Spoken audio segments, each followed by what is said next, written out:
Hello, everybody. This is another brief Delphi Council debriefings for Torg Eternity with just myself, Lehman. I guess I should do a trigger warning.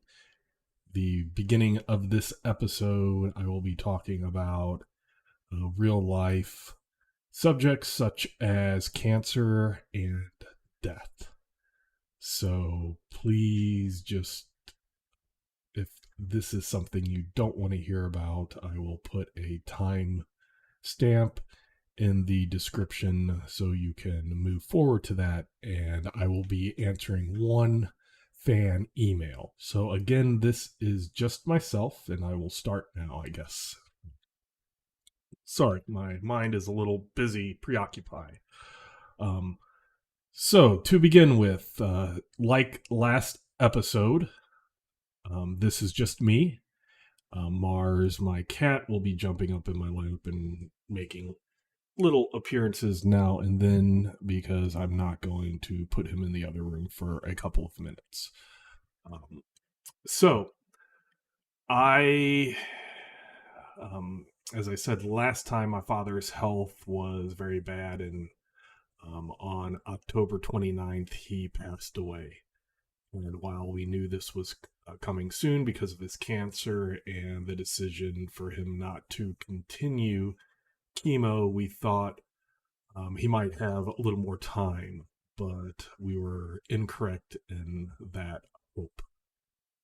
So the last couple of weeks have been pretty rough for me, and I just do not currently have the wherewithal to have full Delphi Council debriefings, but at the same time, I did not want to put these up completely on hiatus because then fans, you sometimes will wonder if they're over or we're continuing again, and I do also need to, in some ways, keep myself distracted every now and then, so that's what I will be doing. The first part of this, I know it's kind of maybe strange for me to be talking about personal things, but when my personal things affect my official capacity as the Torg Eternity line developer, I do want to be open and transparent with everybody to let them know what's happening. So the next couple of weeks, I will be taking time for reflection and dealing with my father's passing from cancer, as well as he had a stroke, so that messed with his short-term memory. So I'll just want to say, first of all, different people have different relationships with their parents. And in my relationship with my father, we weren't the closeness of doing everything together, but it was definitely a good relationship. My father dropped out of high school. He worked in a automotive factory, building cars and doing things in the automobile industry for 30 years before he retired. And he wasn't always doing the exact same. His interest, I'll say this, his interests weren't always my interest. Although once he reached about my current age, 50, it was I was very happy that he started reading fantasy books and science fiction books, everything from Raymond E. Feist's Magician, Midkemia series, Lord of the Rings, and things like that. He loved movies. He tried role playing once, and that was more to see what it was back in the 80s. And that's what I really have to give my father a lot of credit for, is he let me be who I am and supported me very much throughout my crazy, why are you playing this strange game? And then at least towards the end, he saw that all of that time that I spent actually was worth something, becoming an author, becoming a line developer. During the satanic panic of the 1980s, he didn't just jump along with a bunch of people that were talking on how role playing and stuff was evil and satanic. He would invite me and my friends to play first at the kitchen table and then downstairs in the basement, typically. But he and my mom also had a self owned ceramic business where they took liquid clay and poured it into molds and made figures and statues and painted them. And we had a huge table that they used for that, and he let us use this great big huge table for our gaming. He once came down and did a little role playing with us and saw that it was the satanic panic about role playing was complete nonsense. And he basically said, "Yes, come here. It's better than you going out to parties, getting drunk, getting in accidents. You're here. I know where everybody is. Your parents know where you are." And that was his thing. And again, he supported me throughout the entire time of my role playing. We're talking 13, 14 years old, until his passing. So I just wanted to point that. So that was the relationship that I had, role playing wise, with my father. He was never really into it, but he supported me, and that was just very, very good, especially back then as a young teenager. For these next episodes, what I've decided to do is I was trying to come up with topics and failing miserably on a topic that I could do without Jay and Mark or special guests. And I decided that there's probably some emails that were backing up. So I'm going to do an email per brief Delphi Council debriefing and answer as Lehman and as the line developer. If you were one of the ones who wrote in for the emails, and if you would like Jay and or Mark or whoever the special guest host on any given occasion might be to give their views, please write us again. torgdcd@gmail.com, because one of the reasons why I brought a couple of people and try to at least have one other person on these Delphi Council debriefings is the Infiniverse makes it so my thoughts in that aren't the end all be all of lore or of rules, etc. I like having different opinions. I think that's important for game masters and tables to have different opinions and can see which way is best for them to make their game the best it can be for them. So while I am going to answer these emails for myself, my own opinions, as well as anything that might get rules wise, and as the official change everything, anything that you wish to make your game better for you. So let's just dive in to the first email. So, as I said, these next probably 2 to 3 Delphi Council briefings will be pretty short. And then once time passes, a few weeks, a month passes, I will get back to these with everybody else as they were before. So, slight apology, not apologizing for taking the time for myself, but I do apologize because you're the fans and you've been listening, come to expect the Delphi Council debriefings, and that's a reason that I created them, or asked to do these to begin with, was to interact with fans and get into details about Torg Eternity, promote Torg Eternity, etc. So this one is by Rice, is his Discord name, RHYYSS. So I'll just say Rice, maybe it's Reese. And it says, "Dear Lehman, J, Mark, and occasional awesome guest hosts." So yes, that's what I try to do. I try to have normally a plethora of varying opinions and stuff. Sadly, I'm the only one here today. But thank you for the great podcast and ongoing support and inspiration for the amazing game Torg Eternity. I played Torg, original Torg, classic Torg, back in the day, and had a good group for a while in Torg Eternity. My local group has been on a hiatus for a while, so I'm working on plugging into the Torganized Play campaign. Meanwhile, I've been listening to all your podcasts on my commute to work. That's a great time. I do that also whenever I travel. I put up podcasts that I like and I listen to those. I'd love to hear an episode all about the Torganized Play campaign, world updates, and how people can join. So I will make a note of this. And once we get to our regularly scheduled Delphi Council debriefing, both Jay and Mark and myself are part or do things within Torganized Play, so we can get into that a little more deeper. I understand Organized Play isn't for everybody, but it is a nice group community that you can get play and game master with different players. That can be fun. So sure, that's a good topic. My favorite Cosm is Living Land. I hear some players don't care for it, to each their own, but for me it captures the heroic intensity and sense of wonder at the heart of Torg.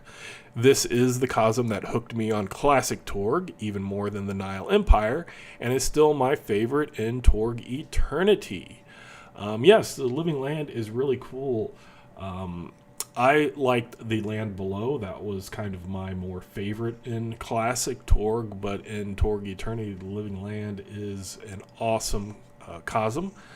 It says, I also want to put a plug in for David Chart's great Infiniverse products, many which are specifically designed for support for the Living Land Cosm, in particular his Day 2 Road to Philadelphia and Homefront. Philadelphia built off the Day 1 adventure and can form the spine of a whole campaign set in the front lines of the invasion. Great stuff. So yes, there's some really good stuff on the Infiniverse Exchange. That's where Jay got his start. That's where I got my start.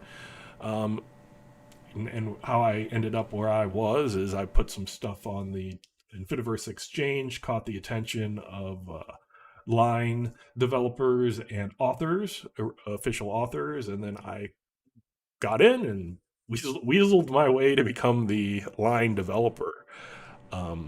And I've heard good things about the Road to Philadelphia. Also, Jay, Mark, myself, most people who have ever played First Walk, that is also a really good Living Land adventure. And I also agree, getting into Edenos culture and making them more than just brutes that go around killing everything, but bringing into the game their culture and stuff can be very rewarding, both as a game master and as players. And I can definitively say that that will be explored a little bit more in future products. Some of the adventures and stuff that we have lined up will have different aspects of different clans of the Edenos, as well as different ways that they think about things. So look forward to that once I get back on track and get Torg Eternity going back on track. It's more of a hiatus. It's not like things fell apart or anything. The authors are still doing the stuff that they've been assigned. It's just I have to take a little time to step back. It says, one more random question. If you had to live in another cosm other than our own core Earth, which cosm would you choose to live in and why? Keep up the awesome work. Again, if this is something you want to hear Jay and Mark talk about, let me know. And I will ask them this question because it's valid to see what other people would like. So, I have two. I guess you would say two. If I couldn't live in core Earth, what cosm, what reality would I choose to live in and why, if I could choose? So the first would be if I'm an Ord, and the second would be if I'm a Storm Knight, because I think that's a very big difference. If I was an Ord, it would probably be Pan Pacifica, because Pan Pacifica is really close to what we have now. And even though it has a bunch of corporate stuff and people tend to Oh, what do I want to say? Even though the corporation type is, you could say, evil in quotes, or has a not caring about people, caring about money type aspect, with my knowledge and background, I could probably get a decent job. And in real life, I'm a person who really doesn't break laws and stuff like that. As a criminalist working in a crime lab, I have to pretty much keep a straight and narrow uh, private life, I guess you could say, or semi-public like this, or my like other YouTube channel where I talk about stuff. So I think that me as an Ord would probably fit Pan Pacifica if I'm looking to continue to live. Um, I could probably be seen as a heretic or something in cyber papacy. Otherwise, I'd probably go there. Although I do have cultural experience with Russia and Ukraine, and can do a conversational Russian and kind of get by there. That whole aspect of pain and having the three-way civil war happen and stuff like that would not be something that I would want to live in as an Ord. um, Nile Empire would just be a little too strange, a little too hectic with the law of action and the law of heroics. I could see that disrupting the lives of common people quite often by coincidence. Living land, I just don't have enough survival skills and things like that. I wouldn't want it to go myself into a go that way to the more primitive lower tech and stuff. I am kind of hooked on things like the internet, and my even though I didn't need it or even know about it for 20 to 30 years now, my cell phone is an extension of me. um, I think Isle would be a little also too primitive technological for me to really get into as an Ord. um, let's see, Orosh. Oh no, no, no, not as an Ord. Not probably even as a Storm Knight. No. Um, and let's see, we got working geographically. Talked about Living Land. Talked about Isle, Cyber Papacy, Nile, Farcold, Orosh. So yes, Pan Pacifica is where as an Ord I would be. Now as a Storm Knight, it would be completely different because then maybe I would get some maybe if I got to create myself, I would go Isle, and even without having as an ordinary person my cell phone, and as a mage, that is something that I would love to be. Um, as I've mentioned before, the when I played D&D the very first couple of times, I didn't really like it. It was more of I was there playing with friends. And Robotech was the first game that kind of got me into role playing and enjoying role playing because I really liked the TV show Robotech. But Robotech then led me into Palladium Fantasy First Edition, and that's when I fell in love with fantasy. And fantasy, Robotech got me in it, and loving role playing. Fantasy kept me. So the one was like, hey, come here. Robotech was, hey, come here. And Palladium Fantasy First Edition was the, okay, you are a role player now and you love fantasy, and fantasies have everything from Earth Dawn to Isle in the original classic Torg, Palladium First Edition, various to varying degrees D&D, um, depending on the edition. But fantasy is just something I absolutely love. I love the idea of being a wizard, casting spells and stuff like that. So as a Storm Knight, I would want to be an Eilish wizard mage type thing, person.